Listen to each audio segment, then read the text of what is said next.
उल्कामुक राजा होता महाथोर, तयाची पत्नी होती सुंदर.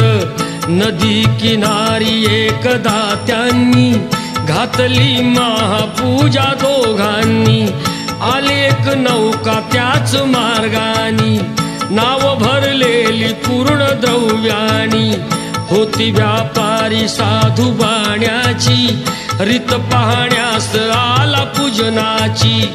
उल्कामुक त्यास बोले ऐकावे, व्रत